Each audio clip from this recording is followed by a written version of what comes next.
Thank you all very much. I really appreciated the intervention. I really appreciated the intervention from most of the young people today. There's an issue here, before we applaud. I always like to say, you know, maybe we don't need a fountain of youth. What we need is a fountain of smart. And this proves that you could have it in the same place. And so, thank you very much. Right? Thank you. Sir, I admire your sensitivity and your willingness to speak upfront and bluntly. It is a commodity in very rare supply, because we have learned, and this is where you're seeing what the kids were saying earlier, was that they've learned that other people can say the right thing. We've learned to say it. Quite different from doing it, as you know. You mentioned something I thought was really important as I go in to talk about the issue of climate. For those of you who weren't here the last couple of days, I talked a little bit about climate and disasters and other things like that, and yesterday food security with some folks here who know a whole lot about that, Winston and others. But let's think of this from the standpoint of what intelligence is. You just heard someone who's very intelligent. It is the application of insight on experience that produces human dignity. This is intelligence. The joint values of experience and the insight of new ideas is what produces intelligence. So I think what you heard from the mayor was exactly this. Draw on the experience. Don't toss it out, but neither accept the received knowledge as gospel. This is the combination of learning. And I think, as you said, you need both ends of that spectrum. So I just wanted to put that in there. Based on all the discussions and the introductions this morning, I'm glad to be here. I didn't realize, I've been to Egypt, to Rome. I didn't realize I was in another cradle of civilization, such as Point Fortin. So thank you all very much. There's something else that we want to hear about as we're going to talk to this. Anybody know who the philosopher Sun Tzu is? He wrote something called The Art of War. And the first idea in The Art of War is not everybody that agrees with you is your friend. There is something to that. Mr. Chavez wants to help us. He wants to be our friend. Right? We hear it from many other large industries, from industrial countries, other places that are supposed to be our neighbors, like Venezuela. As I was reminding my Guyanese friends, I'm a Trini, but when I taught in Venezuela, I used to see the map that said Venezuela and the Zona en Reclamación, which was half of Guyana. That is the map in Venezuela. So when I taught at the Universidad de los Andes, I used to draw Trinidad twice as big as Venezuela. So that's how I see it. So let's keep something in mind. The majority of changes that we've seen that make our lives move, that makes us change. We always like to think, I was just kidding around with people in the back. I said, when we used to protest, we used to do it better than that in my day. But the idea was meant to be a joke. What I'm pointing out to, things like recycling, things like affecting the understanding of the environment, the valuing of culture genuinely, not culture that separates us on ethnicity and other nonsense while the world laughs at us for that kind of nonsense, comes from young people. The whole mapping, the empirical data on recycling came because young people made their parents do it. This is exactly where new ideas come from. What is brought to the table is experience. And the experience and that insight produces human dignity. This is what we're about, right, if we're serious about this stuff. So I wanted to make a point I'd made earlier, which is to some folks. Anybody know, besides the people I told, where the word rival comes from? We see the rival as an enemy, right? Whether it's ethnically, race, money, industry, or whatever. The word rival comes from river, right? The person that moves across from you on the stream is your rival. That's where the word originated. Collaboration came from sharing scarce resources, not from fighting your rival and both of you ending up in the stream, which was the usual thing, right? So let's talk a little bit about some of this. I want to draw back a clear issue we heard from Gillian and Kamala that feeds into the comments we just heard. The idea of corporate responsibility feeding into what people think, what people maximize as their local culture, tradition, sport, is the bridge we have to get between corporate responsibility and the support for maintaining those activities, not the culture that we would like people to have. That's a different sort of thing, right? It's rich, and the history here is rich. I grew up, you know, Warren Archibald was a big symbol in the whole, across the entirety of Trinidad. That's, so to get to this, let's talk a little bit about it. I want to read a quote from 2006 here from actually someone, a philosopher by the name of Wangari Maathai, right? A legendary person. I knew her. You knew her. Right? This is one of my heroes in the business. She passed away a few years ago. The dependence on revenue from a narrow range of commodities is a highly risky strategy for countries and producers whose economic fortunes are held captive to international markets over which they have little or no influence. The idea of guiding the role of those markets, one is not saying, whoa, it's everybody. I don't want us to reverse Lloyd Best's idea and say we cannot take received knowledge, but every pressure is outside of us, therefore we can do nothing. The idea is not to think we are helpless. And what we're being pointed to, certainly in the skits, is that we are not, in fact, helpless. So from 1900 to 2000, the world primary energy increased more than tenfold, while the world population only rose fourfold. Right? Interesting little strategy. Most energy forecasts predicted considerable growth in demand. During the period from 72 to 90, the average growth rate was 2.4%. The most interesting statistic from that time is this. 1 billion people living in developed OECD countries consume half, or about 470 exajoules, of the current global annual primary production of energy, whereas 1 billion people at the bottom end consume 4%. Right? Tells us something about efficiency, mainly in the form of traditional biomass.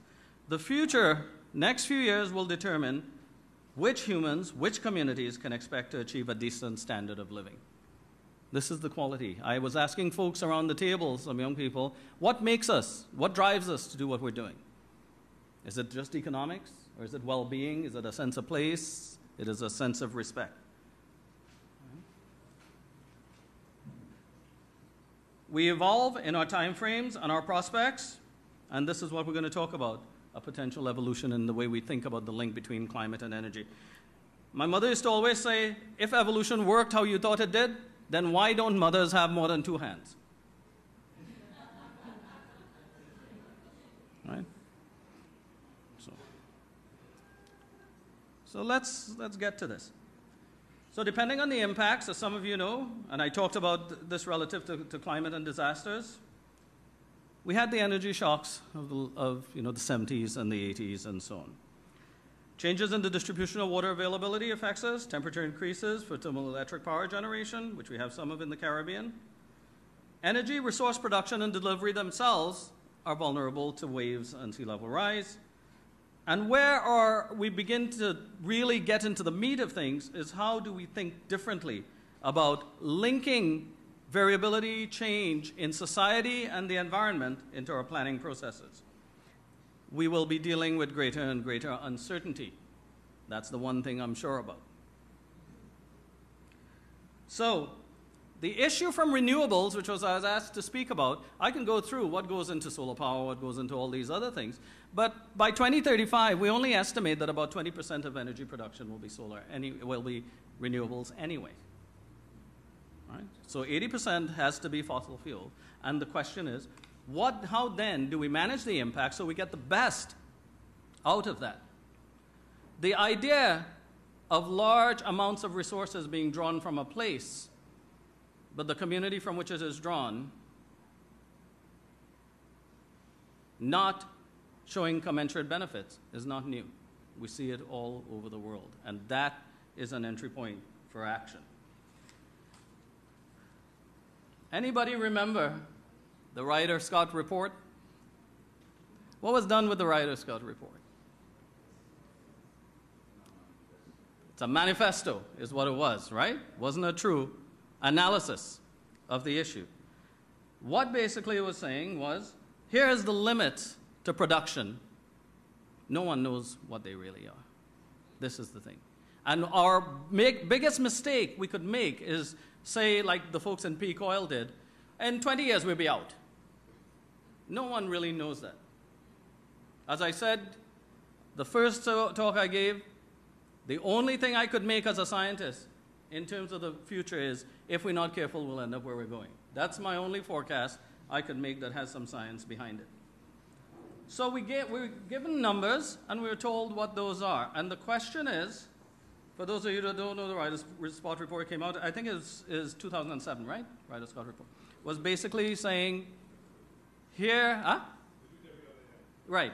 But the first, it came out saying, Trinidad has natural gas X, Y, or Z for the next 20 years. And every year they revise it, right? Ongoing information changing over time. There's no fixed knowledge over time. So the question is, it's great to have that.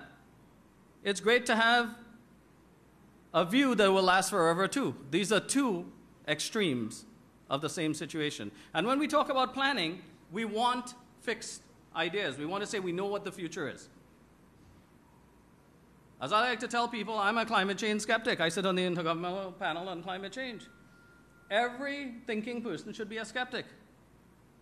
If you're a naysayer, let the data tell you what is happening. If you're a naysayer and say it's not changing, then you know the future better than the same people who are saying it will change, right? So the idea is to learn.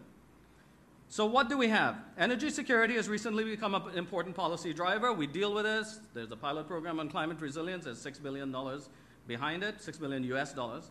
Privatization of the electricity sector has improved the energy supply security, provided cheaper energy, but it has also led to conflicts, deferred investments in infrastructure, greater uncertainty, and environmental impacts. So there's a double-edged sword there relative to privatization.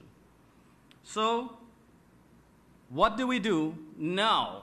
If the engagement of young people in this process is now, we have to be able to not fall into the trap of putting off deciding and at the point of decision become indecisive.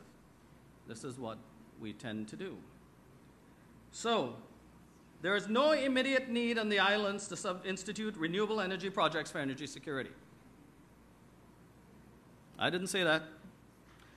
The Ministry of Energy and Energy Industry said that in 2006.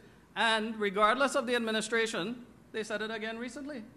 So there's something that we have to ask that is driving this process. Exactly. Right? Anybody know the notion of lemmings? You know what a lemming is? This little animal. And when they run and they jump over the cliff in thousands. That is like saying, you know what I'm afraid? I'm afraid lemmings. I better run because they're gaining on me. We're looking at the wrong indicator. Right? When the bridge is out ahead. You guys remember that figure I showed yesterday, right? I once thought about being a pessimist, and I thought, that ain't going to work now.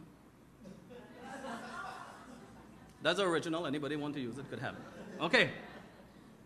If we are not careful, we will end up where we're going. So where does this leave us? We don't know the future precisely in terms of energy. We do know we need some buffers in the system. We do know in Trinidad we have relatively cheap energy, but not in the rest of the Caribbean. We also know that if we decide to create a market relative, what's up? Yeah, that would be good. Except I sing, yeah, well, not karaoke, man. It's calypso. Ay, ay, ay, ay, ay, dude. I better not sing that one. I wouldn't sing that one. See, old people know a few things, and all they even know what I'm referring to. Stop, sparrows. All right.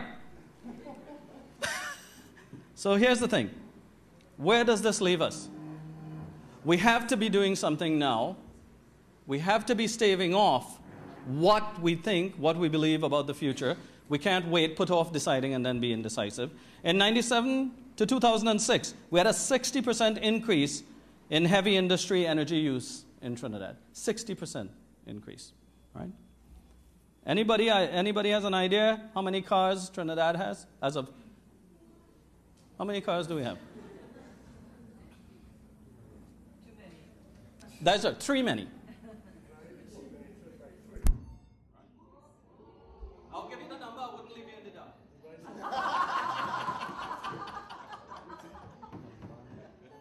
Huh? All right.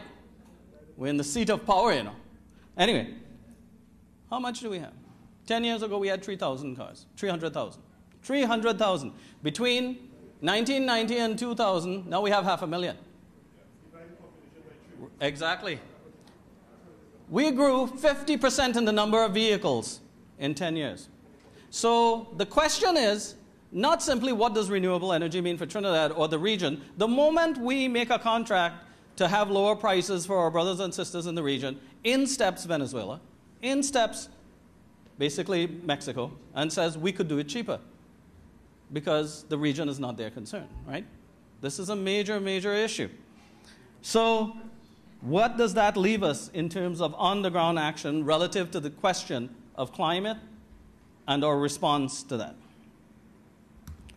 We have something called the Dutch disease, right? This has nothing to do with visiting Amsterdam or anywhere, all right? The International Institute for Sustainable Development says a focus on the booming sector at the expense of other areas of the economy deepens a country's dependence on commodities. That's common sense. Thank you, Lloyd. Right? This leads to a hollowing out of the economy, or Dutch disease as it was called, as economic sectors not associated with that commodity steadily wither away. It mushrooms downstream, and energy-reliant activities replaces or stifles the activities of non-energy-reliant producing sectors. One is not saying don't produce the energy. That is what we need. But the moment we say we are diversifying and that is completely dependent on the sector that we're narrowed in on, we have not diversified. It's a myth. So we have to ask the question, how do we keep our strength in resources, in oil, in gas, certainly gas, now natural gas and heavy oils, strong over the long term and not simply use it up while profits are made elsewhere? So we have an over-reliance of renewable energy development in the Caribbean. I said on this, the CREDAP, the Caribbean Renewable Energy Development guys, the whole environmental system, they have all of $6 million to deal with renewable energy in the Caribbean. We're heavily dependent on petroleum products. About 93% of our energy consumption in the region comes from that. And as we could see from the 1980s, 82 to 87, this actually hollowing out of the commodity system was exposed during the recession and the drop in oil prices we had in the 80s. So how then do we manage the internal affairs of each of the region to get at adapting to climate change and also securing an energy future? We have lots of ideas. We have a lot of experience to draw on. There's an old Winston Churchill saying, he said, men, and it's usually men, I learned to say that, otherwise my wife does buff me. Men occasionally stumble on the truth, and then they pick themselves up as if nothing had happened. The idea is that we're not actively learning from the things that we put into place in the experience of the 80s and even the 70s. Remember what I said earlier, we have lessons identified, but not lessons learned. And this is an issue with how we move forward. So given that, what is it that we're after? We did a full analysis. We don't have enough data for the entire region of what it would take to put in wind power in Trinidad, what it would take from a solar standpoint. And it will be about 10 to 15% of our energy supply that it'll handle. It could never handle everything. The question is how to balance that much more effectively, and to lead, I think, to what Tony was saying earlier, to the type of products and services that produce the added value. Improving energy efficiency, strengthening code performance, managing energy demand for efficiency, and decoupling the regulatory structure. The idea, as we talk about rebuilding Mahaika, we talk about rebuilding all these communities, is how do we show the way by the innovative financing for efficiency in those public structures. That's the guidance that we need. As we're developing new infrastructure and fixing the old, We can show we're innovative by introducing energy efficiency and innovation finance in those structures. Make it green. That's the lesson we have. Why is that important for us now? We just don't want, it's not easy being green. The idea is what we want to do is take the energy that we have and put it into these products and services that make it green. Now, I'll tell you something. And I was just talking to Jillian about this. The green technology and clean development mechanism is an almost $1 trillion market. Only Germany and Japan are mainly involved in it. What is the World Bank doing with us right now, Jillian? The idea through the clean development technology is we take a loan to buy clean development technology from somewhere else. The idea is to take the energy and the resources we have and invest it in the long-term infrastructure that produces efficiency. Doing that right now in the community I live in Colorado for scheduling pricing for energy. So to develop the demand-side management tools reduce energy use in homes. Again, kids help us do this, right? Energy-saving programs. And the state and local governments encouraged to use the performance contracting for those places. That is the biggest set of savings. No one is saying, oh, come in. Well, I don't know why we're doing oil. Well, everybody knows. When in fact, no. What we're saying is, how best do we use that knowledge, history, and wealth to build an efficient future that also keeps us in the oil business longer than we would have been just by sending it off. So the idea here then is to introduce a national action plan for energy efficiency. If we're to get at this idea, in a set of interviews we did with BPTT and other bunch of folks, they said, we have the necessary ingredients to engage in the commercial production and cost competitiveness, by the way, for the distribution of photovoltaic cells.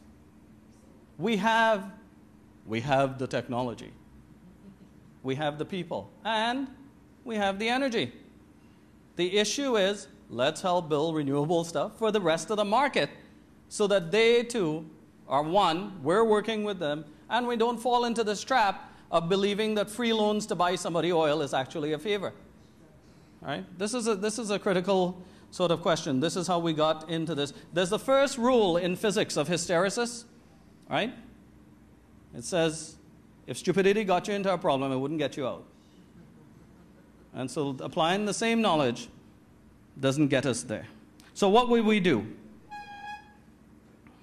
What would we do?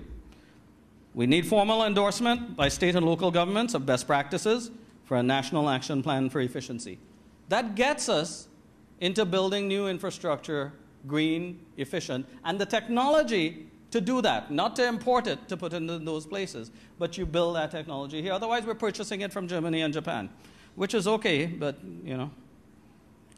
Convene leaders, key people at high level to talk about this particular issue. Talking is good, but as the old Chinese proverb, I told you yesterday, I will only give you one old Chinese proverb. There's a second old Chinese proverb called, says, talk does not cook the rice. Lead by example with some orders and legislation, not only to require those energy efficiency standards, but to work on incentives for local companies to build that technology. And that's what we're doing for solar and photovoltaics. The key issue is to support a greater investment in energy efficiency. Introduce those into households. As we talked before, and Leroy reminded us, Leroy Clark was telling us, and I said, other people said, how people see themselves able to make change is the most critical thing to getting out of the plantation mindset. That they see themselves able to make change. I'll tell the mayor the joke about Buddha and the devil's man later and how to make change. We'll talk about that. So where are we? We worked with the Met Service on identifying the environmental conditions to facilitate renewables. There's ocean thermal energy. There's a bunch of technology to which we could put our present energy towards developing and marketing. It's an area of business that just gets us out of a plantation mindset to produce efficient technology and sell it to the region and the world. But we don't have a national action plan for energy efficiency. And it's the efficiency question that I'm after. So to wind up, science might set the limit to knowledge, but we ourselves set the limit to our imagination. We've never thought of doing these things, and it's time we thought about it. And we need the help of all the young people that were up here, and women in particular. As my wife likes to remind me, you know, women that seek to be equal to men lack ambition. And so what we need, you know how many dates and bars that used to get me? Anyway, oh, sorry, I didn't say, oh, was I on the mic? No, sorry. That is precisely it. We either engage in a way that does not get us into places of risk again. And you know, where is Candace? The one thing I disagree with Candace on, Candace, you don't need old people to get out of the way. They created the problem. They better help you fix it. Right? Draw on that experience. You don't want to be walking into a quagmire. Use the experience. But let us talk about how we create and use the wisdom to create a more efficient society, where efficiency is not separate from equity. We're really talking about people's homes paying less of a bill, all of these sorts of things. But we do not have, we import all of that green technology. We import anything like that from Germany and Japan. And we should not be trapped, and I'll give you, for instance, because I was in the middle of the discussion. When we were talking about, the US was talking about getting in that market during the last administration. They said, no, it's all about oil. We're not doing it. And now they're behind in the green technology market. We shouldn't make the same mistake, but use our resourcefulness and our resources, natural gas, to be engaged in the development of efficient technology. I think you can do that here. And believe me, across the region, I have here something that I helped draft, the Climate Change in the Caribbean, a regional framework for achieving development resilient to climate change, was accepted by the CARICOM heads of state, and we have an implementation plan behind it. That type of activity is central to it. But honestly, only an energy-rich nation can form the engine for that. Otherwise, we will constantly purchase it. So if we were to talk about our role in the region, Trinidad and elsewhere, that's the place. If we were to say, Guyana's about food, we're about energy, so and so, you know, Barbados is about fast bowlers, then what we have to do, then we narrow ourselves. Without ensuring food security and energy security in place, whenever something happens in one region, one of those locations, we to catch. So the idea, though, is to ensure that we're engaging in new buildings, new infrastructure with green development, but we're helping to provide the technology to do it. A new role for the engineering department, a new role for the partnership for corporate responsibility. And you can't do it without the political leaders, otherwise it's just a project. Thank you.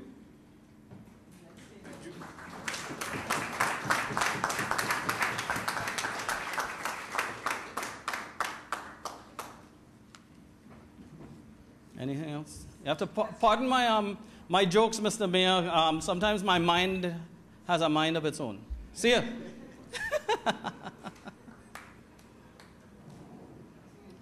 All right. Who's up? Yeah, sure. I thought the mayor was actually going to the mic. You know, a lot of what we're talking about in the convoy, Rogers, because you've been in from the first day, is talking a lot about national programs. Because we're in a community, we have the mayor here, we have someone representing the Chamber of Commerce, which is the business community, and of course all the representation from around the region. Can we not be thinking, take a borough like Point Fortin, which is an energy borough, all the first that we heard from Mr. Jutagir this morning. Could we not be beginning to use the common sense in a way? Because if we wait on the top tier leadership, things will not happen, and they will not happen with the kind of urgency. Is there a way you think that we can work with the local government, with people like the Chamber and so, who are part of the investment and business support of the environment, to actually begin to adopt some of these ideas and try to build them out at a local level? So I saw the mayor nodding when we were talking relative to Mahaika and so on. The issue is no successful national plan is created at the national level and implemented. None. That's been the experience. The idea is to provide the prototypes that feed into what that plan should say. And that's the role of the chambers and the community. And so if we're taking a place that, I mean, it's just amazing the stuff that has come out of Point Fortin, and yet one can say with the strength of conviction that it's been left behind, then we have to ask what can be done. But I do think it has to be in the context of where we might want to be going in a region if we're going to have that prototype.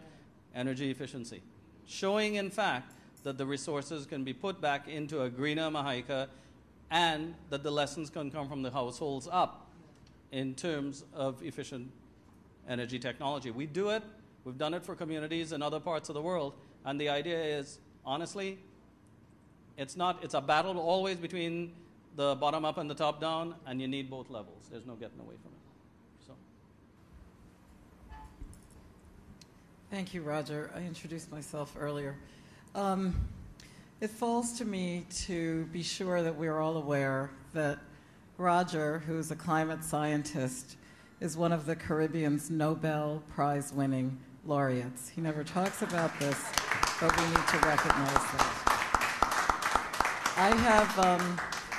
I have a question, because for those of you that are involved internationally, and I know that Tony and others are included in this, but Roger, as you think of the global energy picture and the strength of OPEC and the ability of certain oil-producing nations to be able to call the shots vis-a-vis their terms.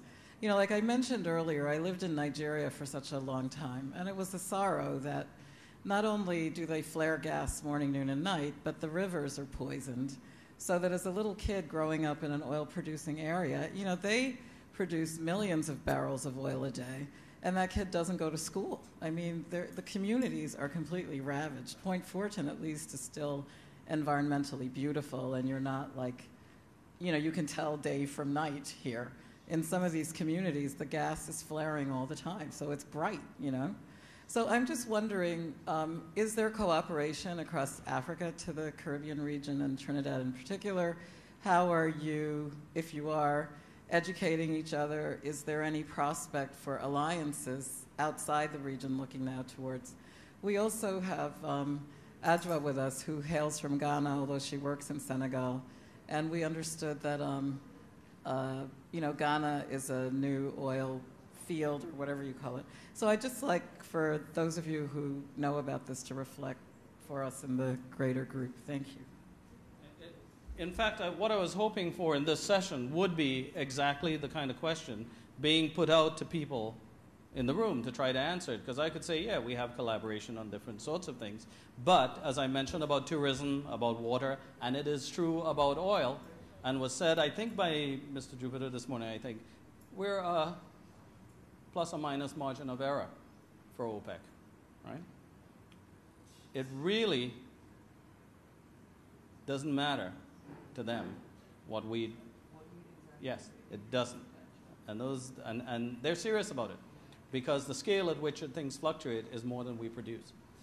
And this is a critical thing. This is why we're subjected to those kinds of issues. So from my standpoint, what I'd like to do over the next few minutes is really toss it out to people in the group to say, what should we do? How should we build these linkages if we need them? Or what are the alternative ideas for dealing with energy? Does that give us any freedom? Price is determined internationally by them.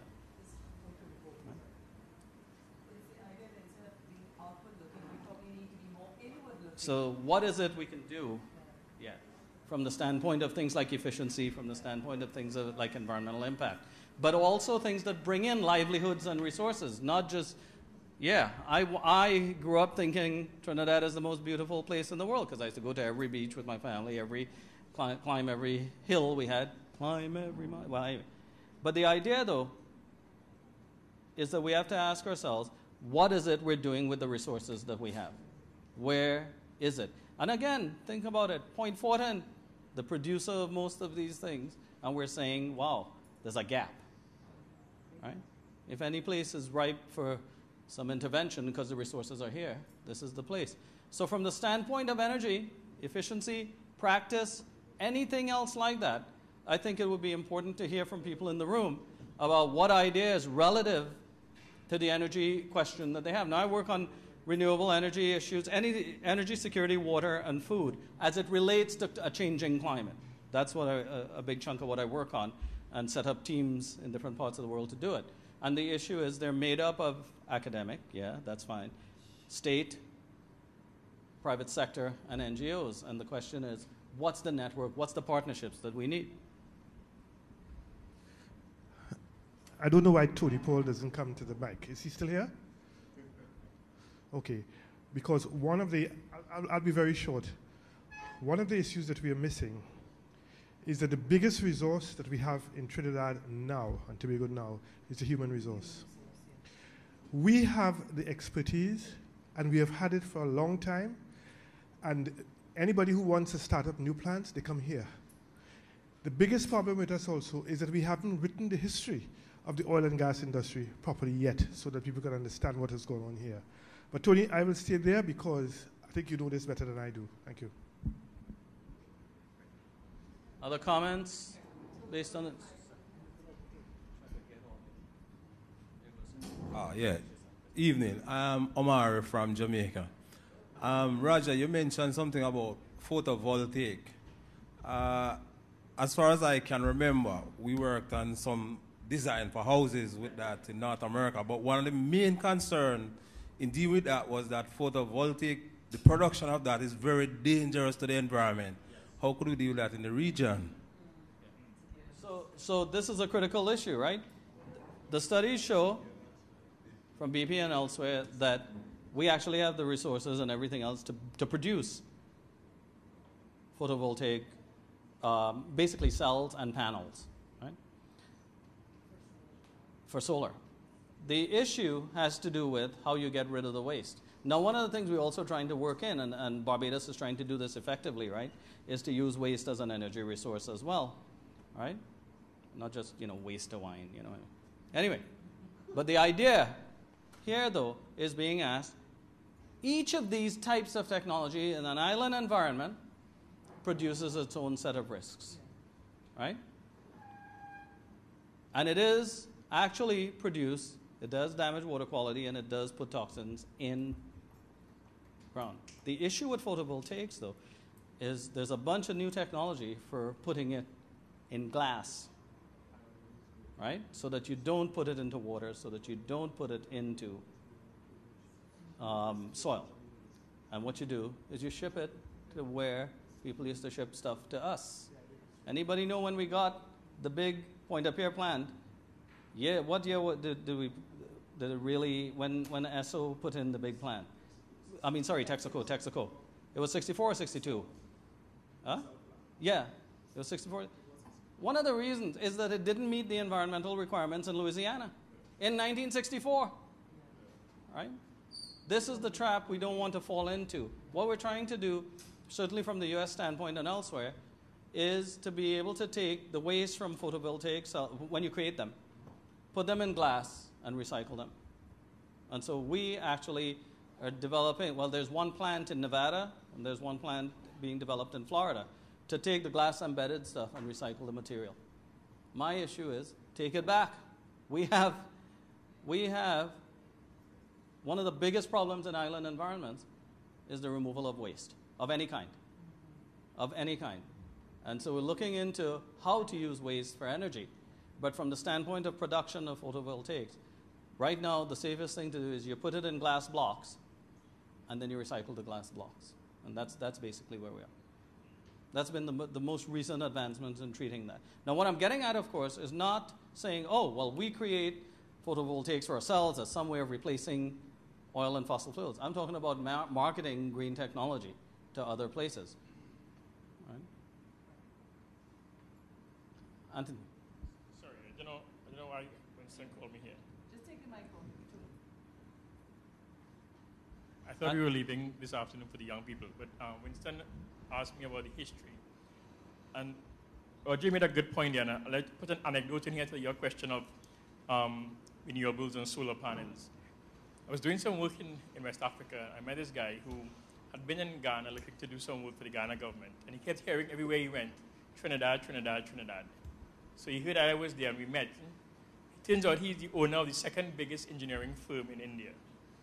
And he said, he was dead set, I want to partner with Trinidad. So he came here and he met the ministers, heads of the state companies, everybody, and said, how can I partner with Trinidad? You tell me what you want to do, and I will do the rest. And we'll get work in Africa. In one conversation, he was speaking to the minister and raised the issue of building a solar panel plant in Poinesis or somewhere, Right. using Trinidad gas, Guyana sand. And he said, I've just built the largest polyester film solar plant, or film plant, not glass, but film solar panels in the world. Mm-hmm.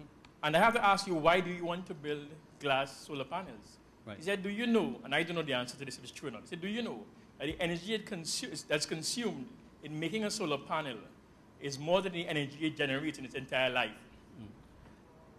I didn't know that. No, that's not true. Yeah. That's actually not true. Yeah.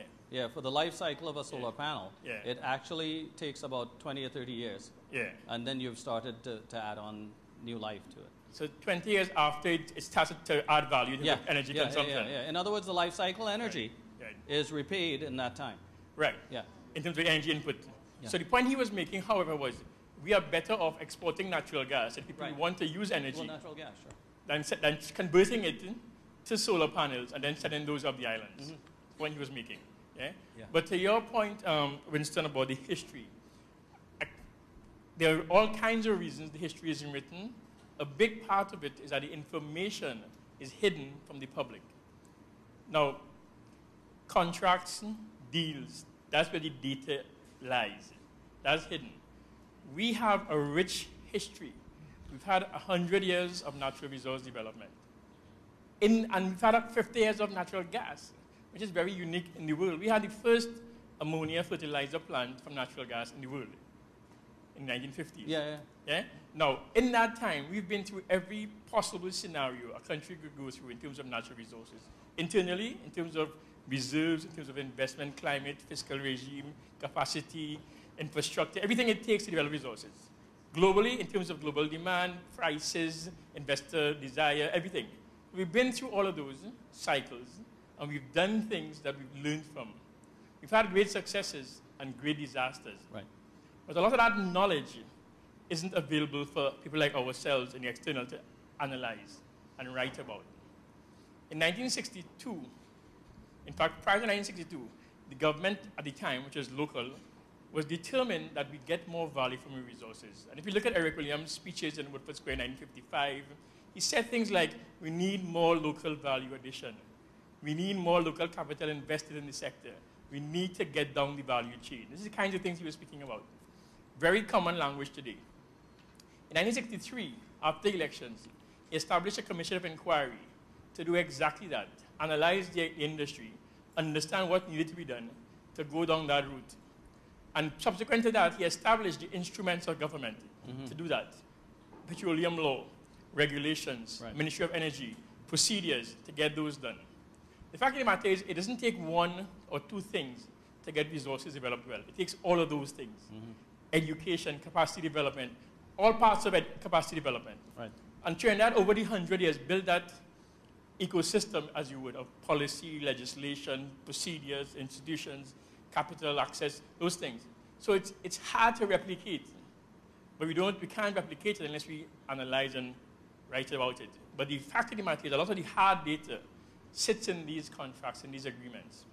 And what Eric Williams was able to do, I think, in the Constitution, that Commission of Inquiry, was to bring to the fore the hard data. 50 years on, we need to ask that question. What is the data that is missing in this discussion so we can write this story as to the successes and failures? Point Fortin is a good example. You guys sit in a place where one government took a very bad decision, in my mind, to invest in an aluminum smelter. And I say it was bad because of the value of the natural gas. Having done that, a lot of money was spent, reputation built, things done. A new government took an even worse decision to stop it. Right. Because the cost of stopping it is higher than the cost of doing it. And all kinds of costs. And now, we went down a discussion road of what are the environmental issues? What are the social issues? And we didn't ask the question, what are all the issues and how do they stack up? What are the commercial issues? Environmental, social, strategic. Strategic because we had investors and markets coming from Brazil and China. And we're changing, the world landscape is changing with these BRIC countries becoming good players. And instead of bringing stuff from China, we were in a place to send stuff to China. Right. And we shut that down. We shut down our reputation as well. I'm a consultant. I have clients, international clients, who after a decision was made to stop that contract, said, we can't invest in this country anymore. We don't know what happened in 5 years' time. Right. Andrew this morning said one of the things we do well in this country, is to honor our contracts. That is true. We did a good job at honoring contracts. Now, whether we should have or not is a different discussion. And he also said, he didn't say it, but we also continued with policy decisions over time, over governments. And that changed. So there's a lot, in terms of the Trinidad history, there's a lot, you're right, Winston, to be written, a lot to learn, but it does take understanding. It's not one single element that makes things work or not work. Agreed. I think one of the things I do want to hear, as Tonio mentioned, we want to hear from some of the younger folks as well on some of these issues. Relative to things like energy and so on that I was talking about, let's not lose sight of the efficient technology issue, because this is an area that we haven't done the analysis, that wasn't brought up previously, but is an amazing market reliant on the types of energy that we have. In fact, the timing for getting into it from a national energy standpoint and from this region is pretty soon, because the US is not in the market, right, as yet. And so we have to ask the question, what of those lessons, as you said, how to bring that information to the fore, what of those lessons should be learned, how you unwrap them, and which of them do you draw for action? Simply because there's not a one-to-one map. And I really think that we have to ask why we didn't do those things even though we enacted them and put them into plans, right? It's a fundamental question about how we make choices. Because I think one of the things we want to get people involved in, certainly as we talk about the next 50 years, is why plans don't become actions, right? And the idea is, a lot of great ideas came out, and someone who, I forget who was talking about the Land Reform Act of 1981. Do you have to wait another 30 years? You know? So what I want to get at is, what takes us forward? What takes us forward in terms of new areas? And how do we get to it? And one of the areas that I'm sort of pushing is this notion of getting into energy efficient technology. Not necessarily saying, oh, it's got to be photovoltaics or something, but let's do the analysis that tells us whether or not those things are viable, and draw from the lessons of history about, does the society allow us to do it? So.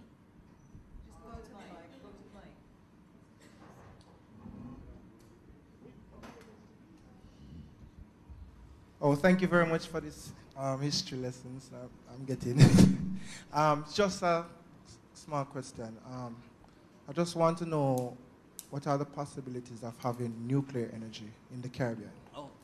Because we're planning for the future, and you know we've been getting the history lessons. And could you speak a little bit on that for me, please? Thank you. Yeah. You know what the atom said when he told the molecule I'll lose an electron? He said, how you know? Positive.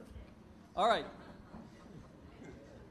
Anybody want to take up that question? Because I want to make sure that we're getting input from other folks here. And I'll tell you something about dry cooling and so on. You know, one of the issues we're not taking into account is the amount of water it takes for cooling and so on, relative to nuclear plants and for energy production. And what did I talk about the last few days?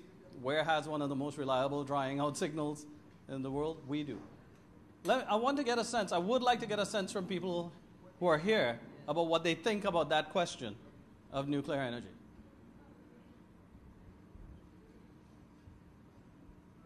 That's a radioactive question.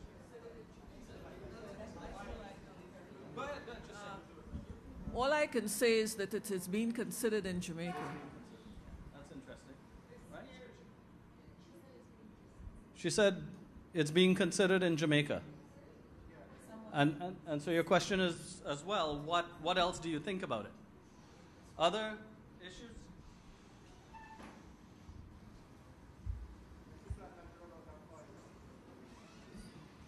With regard to nuclear energy, some technical concerns come to mind. Right. First and foremost, if you're talking about diversification, the uranium enrichment process is of itself fossil fuel intensive. You're going to have to look at the safety, the environmental concerns, and also the extent to which it will be commercially viable given the resources that we have available. So for example, if you look at nuclear power plants, for example, in the Midwest in the US, and you look at the supply chains that they have in place to have the mineral ores and so forth, we have to ask ourselves, realistically, would pursuing that particular direction, given the resources and the constraints that we have, be the most realistic or the most feasible for us? Because it's one thing to look at what other countries are doing successfully, and at the same time, even countries can draw upon. So it's not simply a matter of having the intellectual capital and having the vision, but also realizing that, yes, you need to have certain comparative advantages in place in order for this to be commercially viable. With regard to efficient energy, from a local consumption standpoint, I'm all for it. When we start to talk about exporting that up the islands, however, again, commercial viability issues come into play.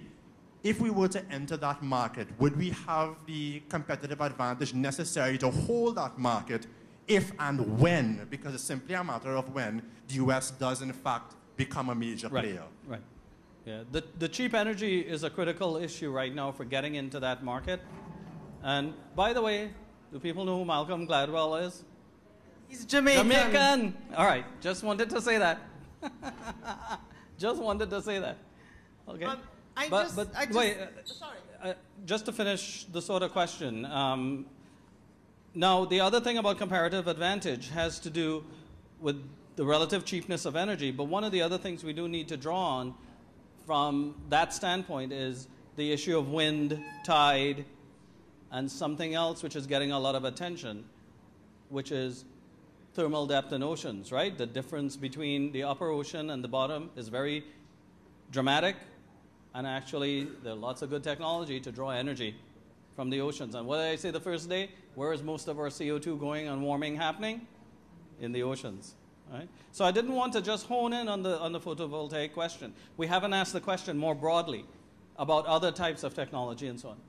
I just wanted to say that there's a new government in Jamaica with a new energy minister that has been touting nuclear energy. It's going to happen over the dead bodies of Jamaica civil society. All right. Yeah, just a few comments, a little bit on this whole story about energy efficiency and renewable energy and so on. And it is something that I've said in several fora in Trinidad and Tobago. As long as we continue to subsidize energy in fossil fuels in this country, there's going to be no move towards alternative energy and no move towards energy efficiency. Nobody cares because nobody feels the pain. Absolutely nobody feels the pain. So we can't eat our cake and have it. We can't talk about energy efficiency and growing alternative energy while at the same time everybody lives on subsidized energy. All right? And I know it's a painful position for some folks to take, but I think as a nation we need to step up and understand that this thing is not going to happen in parallel. We can't eat our cake and have it. If we want people to be efficient about the use of energy, there's got to be a price signal.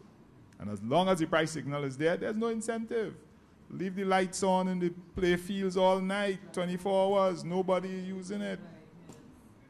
I want to just back that up because I actually think from what Anthony was saying, quite honestly, that is the lesson we will draw from the historical analysis, right? Why some things, good ideas, fall apart, right? Other comments relative to energy? Hello, yeah. My comment, hopefully at the end of it, the ball could be passed to the young people. I want to say my experience in the energy sector as an engineer has proven to me that what we have here, we have exchanged the sugar plantation economy for oil and gas plantation economy. We now have replaced sugar with LNG, methanol, and other energy-based products. we still look to the metropole. Our spare parts for all those plants, every single spare part that they can't export into China, we import it gladly. And our local machine shops can't do it. I know the guys in local machine shops, and they say, you know, they only come to us when shit's sticking there, whatever. That's when they come to us, when the part is 6 months to deliver out of Germany, and you want the part tomorrow. The local machine shop makes it. And it's our self-contempt, our contempt for our people around us. All Lloyd Best, I'm sorry. The poor guy has, I'm sorry. I mean, the guy has confused poor me. But it's our self-contempt, you know. Why don't we support, you know, the local industry that can do it? We have engineers. So we're talking, I also heard what Mr. Paul said about everything the great father of the nation did with whatever act and what he did at the policy level and the parliament level, and that changes nothing. Right. British, that's the point. The democracy went forward not because of parliament and because of acts and whatever, and it's because people stood up. We need a culture of responsibility, and that's where the young people is going to come in, because we have a culture of unresponsibility. Unresponsibility as defined by Lloyd Best. We're not even aware of the need to be responsible. We're not even aware of that need. So that's where it's going to pass. We're waiting on somebody to come save us. Yeah. Why does someone have to tell us we should be more efficient? Why does that have to come from outside? Oh, and by the way, thanks for the visual imagery there. I really needed that. It was great. Thank you. Comments, other sorts of ideas surrounding energy? Introduce yourself, guys. I don't think we've heard. Hi, I'm Nikita Ford from Ghana. What about a hydropower plant in the Caribbean? Can we have a collaborative effort on that? We're surrounded by so much of water. Why can't we use that resource? Yeah. I mean, freshwater, Dominica, St. Vincent has, well, Guyana, of course, has. But by the water, the other type of issue I wanted to raise regarding renewables was tide, right? That's a big area that we haven't looked at yet. But the issue, though, has to do with something else. When you put in tide gauges and you put in windmills, let's say for wind or anything else, we're dealing with aesthetics, and we're heavily dependent on tourism in the region. From the standpoint of tidal energy, that's one of the biggest areas of investigation for renewable energy, for tides. So all those windmills that they have all over Norway and Yeah. these kinds of places, it doesn't detract from, I mean, when you say the aesthetic, tourism meaning what? That tourists don't want to see it? Tourists don't want to see. But I think you're on a beach, you're looking on. Kind of the other type of issue surrounding that, of course, and you could deal with this with sightings, because we've looked at the wind patterns for Trinidad on bird migration and so on as well, because that's another big impact that windmills have, right? But it's a big aesthetic issue. In fact, they were going to put a set of them on Cape Cod, and the residents said, no, we don't want to be looking at those. Those with the really fancy ocean views and that kind Yeah. of microphone. Yeah. Those windmills haven't yielded the energy that they anticipated. So that's one of the drawbacks. Also, when you're talking about the photovoltaic stuff and the solar panels, there has been, for a couple of years now, they've been experimenting with the conducting material being mixed into the aggregate and the buildings themselves. Yeah, I know. So the buildings conduct electricity. Yeah. When I looked at the waterfront and all this nonsense, I was saying, these things are so Jurassic. I mean, even on I know it's a hell of an infrastructure to put together, but if you can give incentive for people when they build their house and all, not just to power their own house with the aggregate and the house itself, but to sell surplus into a larger pattern for the entire community. So there are a lot of things we could do. We also tend to come into the system with these things that are being thrown, like I knew a while ago that solar thing was bad for the environment. The irony of it, Yeah.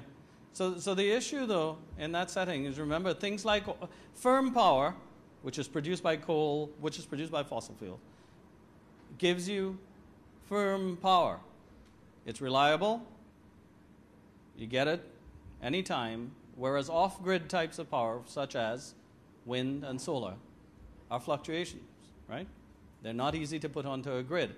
And so from the standpoint of building, as we were talking, efficiency, and building them in to the buildings, that to me is the avenue.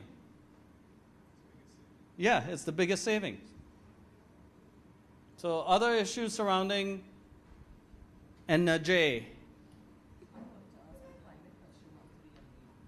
Good afternoon, everybody. My name is Ajua Ajiman, and I am here representing an organization called Trust Africa from Senegal, West Africa. For those of you who don't know, Senegal is on the westernmost point of the African continent. My comments are not going to be Caribbean-based, but I hope they'll be somewhat helpful.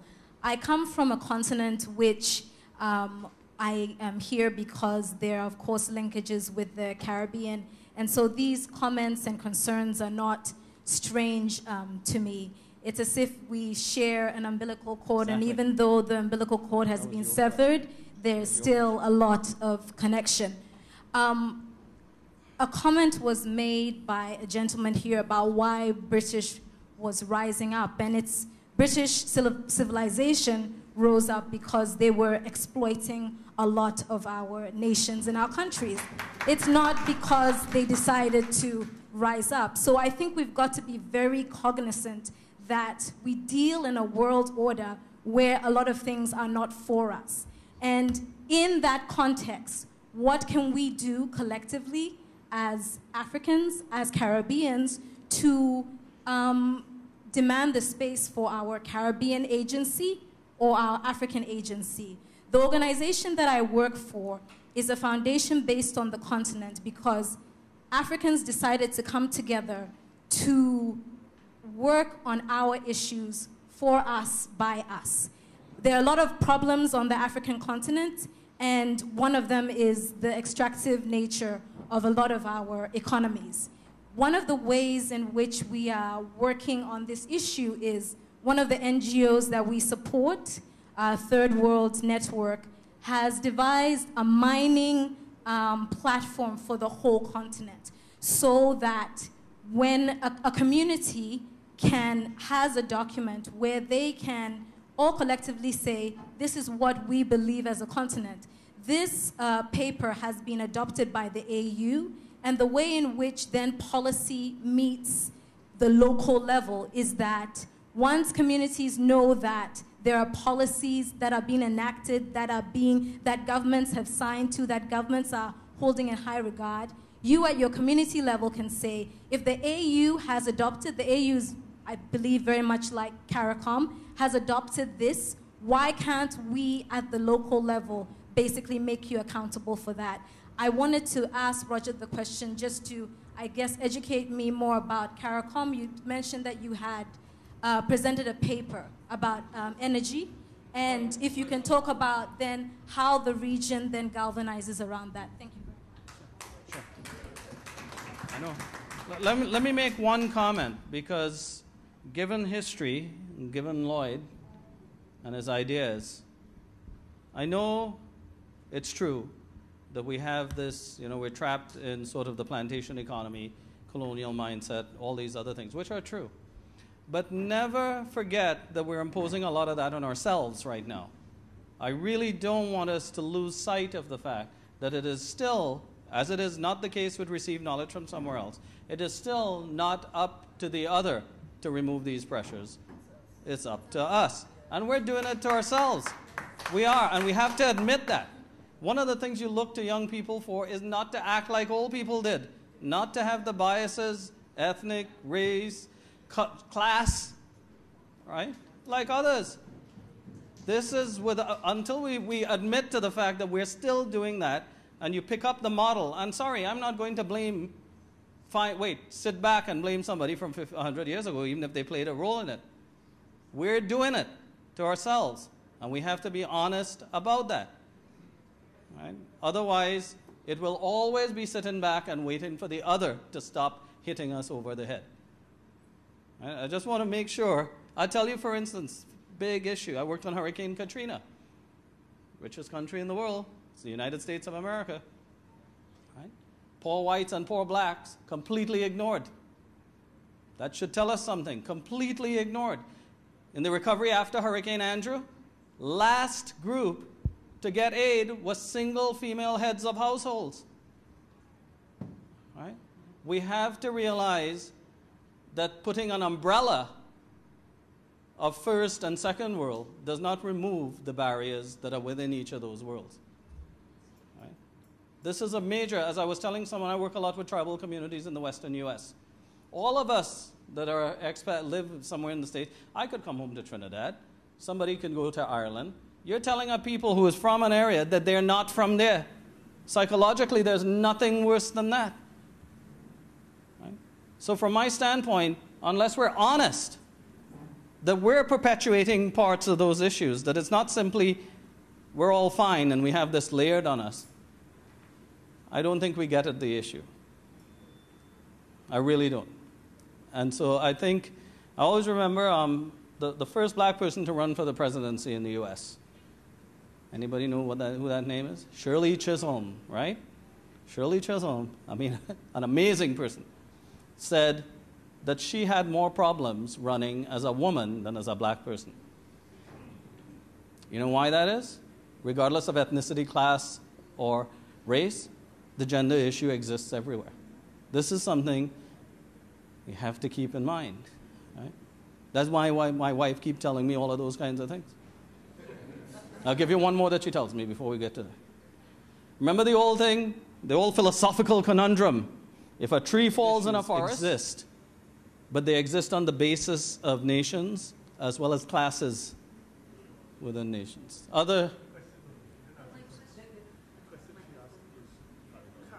Yeah. So that presentation, the thing I just showed you, is actually what the heads of states signed on to as a strategy.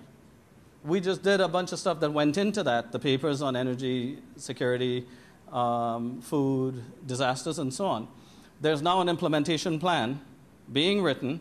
Again, best laid plans of rats and guys, you know. But the idea is that at least there's acceptability for collaboration across the climate question. What we do with it is up to us. And that was my point to begin with. Right? But yes, so this report is actually something that is signed on to by CARICOM heads of government. Okay. A very good afternoon. My name is Joel Ali, one of the representatives from Guyana. On the topic of energy, my question is, what are the most immediate threats to energy security for the Caribbean, and how can Caribbean nations work collaboratively in mitigating such threats? And your answer is?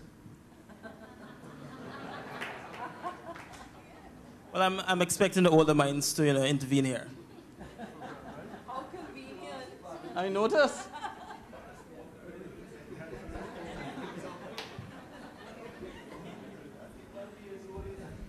What are the critical energy-related threats in the Caribbean? In Europe, what do you think they are? If we're going to have a convoy, right? What are? Those are two excellent questions, right? What are they? There's an energy issue related to food. None of these exist by themselves, right? So what are they? What are the critical energy-related issues? As we diversify economies, what are they dependent on? Water, energy, and food. Right? As we move towards tourism, what are they dependent on? So what are the critical energy-related issues? You manage this, and I will run around with the other. Okay. Because the youth, they can't move fast.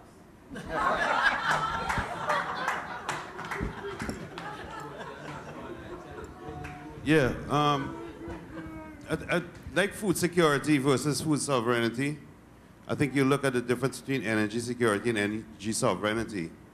So security is the ability to, in food, I believe, to be able to get the food, but sovereignty is to actually be able to produce it and control it and be independent so of any fluctuations, changes. So you actually energy independence is what I think you will go towards.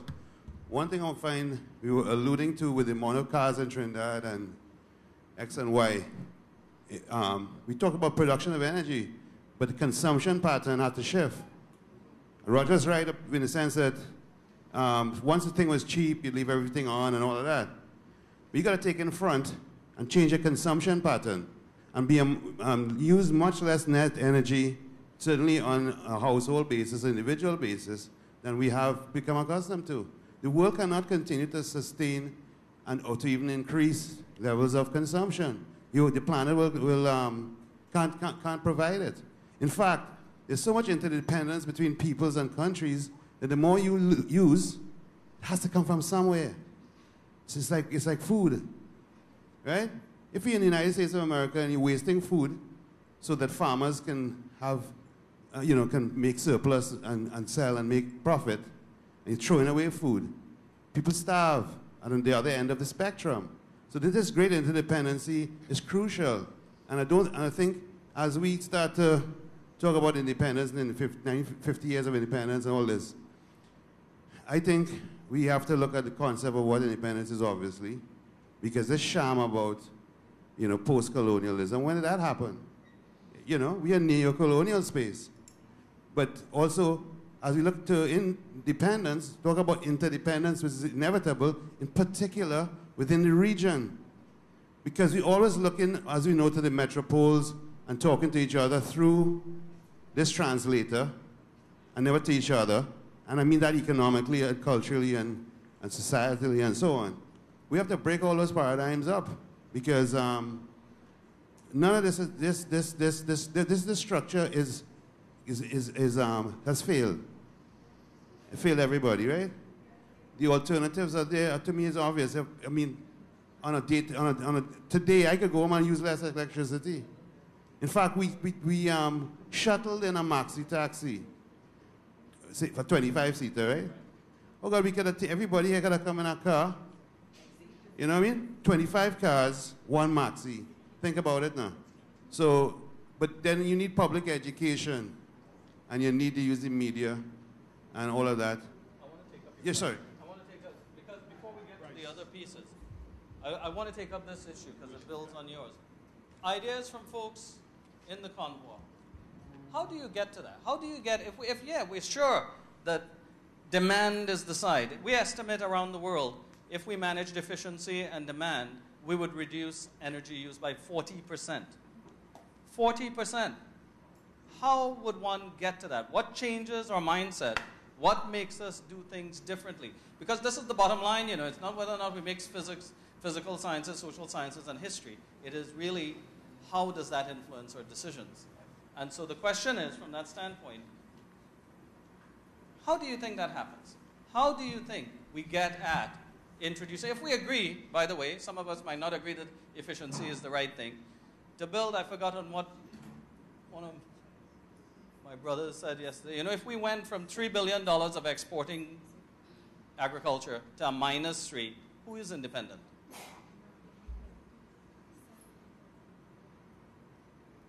Thank you. It is impossible to discuss the demand side of energy issues without also addressing our ideas of what constitutes economic growth. We live and we operate in what is basically a debt-based international financial and economic system that requires perpetual growth. That is how we have been programmed to think. There are no graduate school courses on steady-state economics. So if we have an economic growth model that requires perpetual growth, that requires the ever-increasing amounts of debt, and we sell this idea to billions of people around the world that you too can have this idyllic middle-class lifestyle that you were weaned on by Hollywood, then demand reduction becomes increasingly problematic. So we have to understand that that is the context in which we operate when we're talking about the demand side, and managing that is an extraordinarily complex issue. On the supply side, we have the reality of Hubbard's peak. I know some people would debate exactly when we would be at that peak in terms of global energy production, but it is inevitable. It's not so much that we are going to run out, quote unquote, of oil and natural gas. It is that the oil and natural gas that is cheap, easy to extract, and of high quality is diminishing. So all around the world, the net energy cost is rising, and people's living standards are going to have trouble keeping up with that, because we're basically living in the petroleum age, which is a very brief interval when you look at the overall history of humanity. To bring back that down to the regional level, we would have to have a very serious re-evaluation of how we would define sustainable economic growth. And as long as we still have this mentality that the development of a skyline with these gigantic glass and steel monstrosities is what constitutes development, as long as we have that idea of that's what development is, we're going to have to deal with those issues. So we have to move away from that and really find for ourselves what is meaningful economic growth and what is in fact sustainable. And when we can deal with those questions, then we can deal at least, at the very least, with being able to manage the demand side of the equation.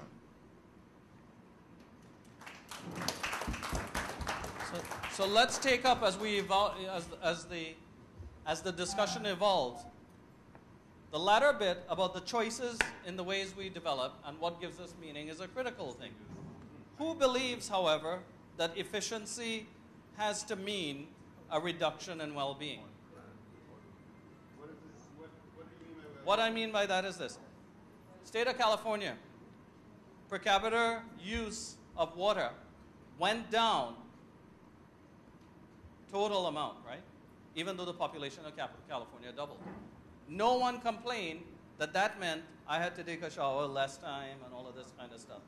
What I mean is it a trade-off always that if we are to be more efficient, that we then have to explain that that means a reduction in standard of living? This idea, though, which is critical, a lot of people do believe, right? So tell me something about the trade-off between being more efficient and whether or not that affects your quality of life. Exactly what is just said is how we think, that more of it means you lead a better quality of life. When all the studies show more efficiency doesn't mean that you drop your quality of life. This is the trade-off.